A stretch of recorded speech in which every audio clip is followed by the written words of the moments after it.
In this video we'll be encasing things in resin. Stay with me and I'll show you how.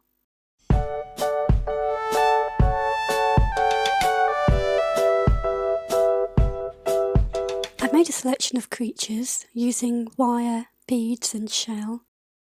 The idea is for them to look like invertebrates trapped in amber.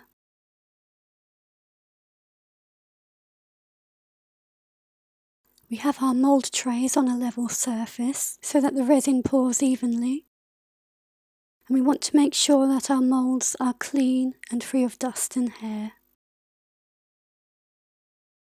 I like to put a very thin layer of petroleum jelly in the moulds. This makes a layer between the mould and the resin, and when it's time to take the resin out of the mould, it pops out easier. We'll need a measuring cup and a stirrer and a pair of gloves.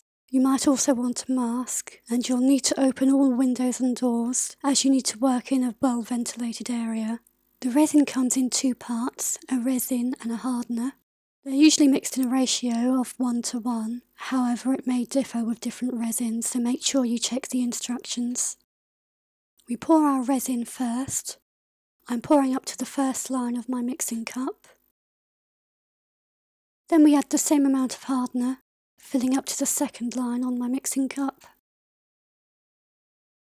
Now we stir the resin for about 4 minutes, making sure it's properly mixed, scraping along the sides and the bottom to make sure it's all mixed together properly. You can either leave the resin clear or you can add some colour. I want mine to look like amber, so I'm adding a tiny bit of orange pastel powder. You can also use dyes, a drop of acrylic paint, or even glitter. The more pigment you put in, the more opaque your resin will come out. And once we've added our dye, we stir until it's thoroughly mixed in.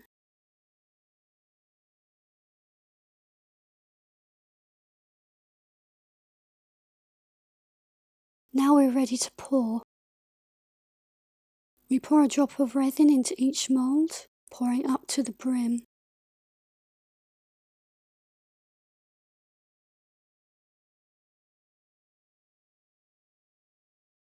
Because of all the thorough stirring, bubbles will begin to rise on the resin, so we just apply an open flame to the top. You can use a lighter or a small torch, and the heat will pop the bubbles on the surface. And keep doing this as more bubbles rise. You can help all the bubbles rise to the surface by giving the tray a gentle tap. And we make sure we get the last of those pesky bubbles with our torch. Now I start to add my wire creatures into the moulds. I use a toothpick to make sure they sit straight.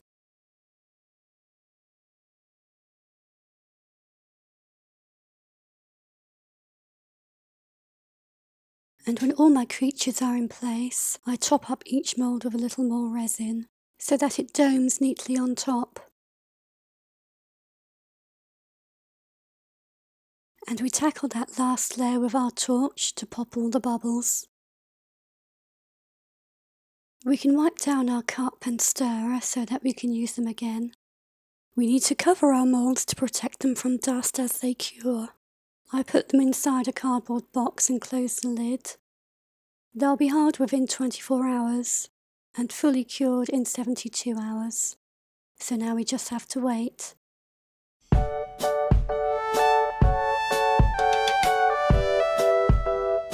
Now it's time to uncover our treasure. There are still a few bubbles on the surface of the resin, but hopefully they'll all be at the back. Let's pop them out and see. Some of these creatures didn't show up as well as I'd hoped, but at least there aren't any bubbles. There are a few darker patches where I didn't mix in the pigment properly, but I don't mind, as amber has natural flaws in it anyway, so this adds to the effect. I may have got away with it this time. Just be mindful to mix your pigment in thoroughly, unless you want clumps of colour in your finished piece. Now we clean up the edges by cutting off the excess, first using scissors. And I use a knife to slice off any extra bumps, but don't do what I'm doing, mind your fingers. We finish off by smoothing down the edges We'll need a small pot of water and some sandpaper. We submerge the resin in the water before we start sanding. The water helps prevent the resin dust from flying up into the air. I would also wear a mask because you really don't want to breathe this in. Working in a circular motion, we sand all along the edges of the resin. Keep going till the edges are all smooth. Remember to occasionally dip your resin in the water. And now my pieces are all smooth. I know you shouldn't have favourites, but I really like the scorpion. I'm pleased with how most of these came out, and I turned them into jewellery pieces. And that's how to cast resin. Good luck and enjoy!